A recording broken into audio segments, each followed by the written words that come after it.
Hi, Alex. So this is Melissa, and we're doing a little interview here.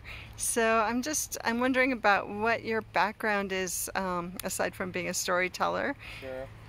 Yeah, that I grew up in my parents. We grew up in church, and they had a program that's called Royal Rangers. It's very similar to Boy Scouts, and I started in that when I was 5 years old. And when I was 17, I became a leader, and so there's a lot of training that went with that. So I was working with the earliest age groups we had were the 5 and 6 year olds. So I would teach them the basics. We start learning about ropes and basic rope tying, and we did a lot on fires and creating fires. So actually, that age we didn't start fires yet. But as I grew older, I worked with the older ages. We went all the way up to high school and taught them a lot of outdoor skills, fire making, lashing.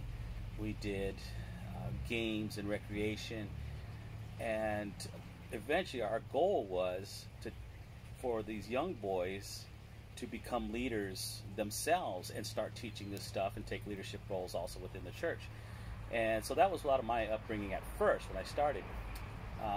As when I became a father myself, I started working at these parent participation schools.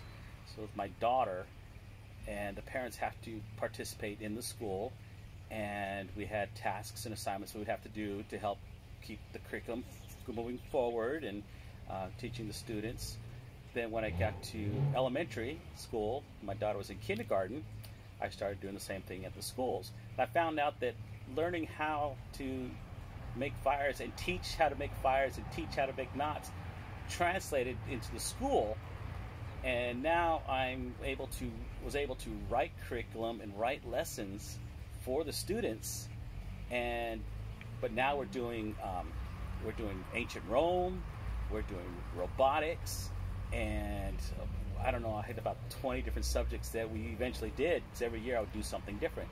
I did that for the past 20 years. I've been doing that now, and this year I was working at the junior high doing STEAM labs, teaching students how to sew. We did a little bit of electronics, did a lot of sewing, and we did the tech challenge over the San Jose Tech Museum. We were learning how to launch rockets without using any propellant or any just trebuchets or whatever it was. And so so I learned how to work with parents. I learned how to work with students of various ages, from pre-K all the way up through high school. So, how does that translate? Like, what have you seen in our outdoor education and teaching garden classes, and what advice would you have for the teachers from what you've learned? Yeah, I see a lot of parallels. We're trying to teach kids skills, which is always what we're trying to do, life skills. And at this age, the children learning to develop language skills, gross motor skills, fine motor skills, but we also have parent participation. So the parents are helping to teach the students. The teacher is facilitating that process.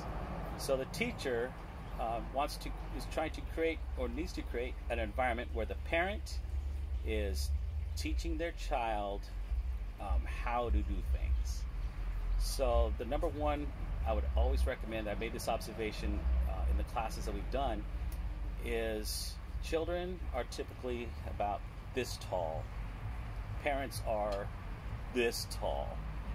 There's a disconnect about 2 to 3 feet between the child and the parent. So when I worked with parents at Village School and teaching the parents on how to work with the students, the one thing I would tell them is to get down to their level.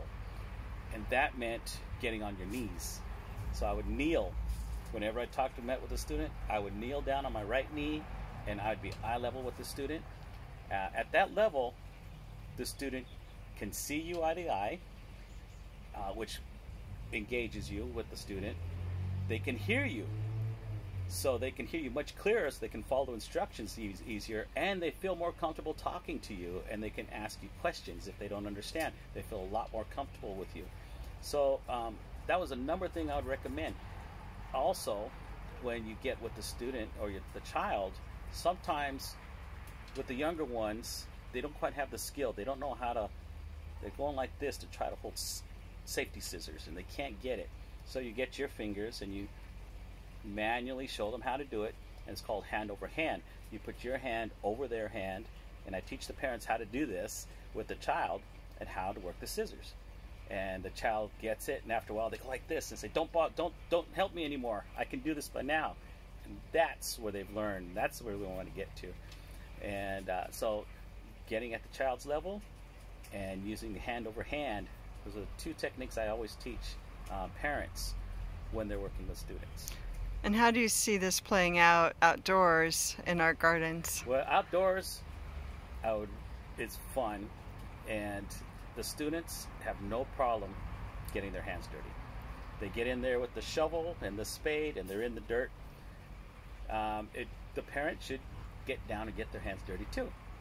Get down on their knee, do the hand over the hand with the shovel, help them dig the hole so they don't dig it too deep, and then put the plant in there, pat down that dirt, use that hand over hand to pat down that dirt with them, and then use that shovel, help them shovel it to the dirt and make the little mounds, and not be afraid to get your hands dirty as well. Also, you're going to make another connection with the child because you're going to have to wash your hands. Take your child and you can wash your hands with your child hand. You're making a great contact.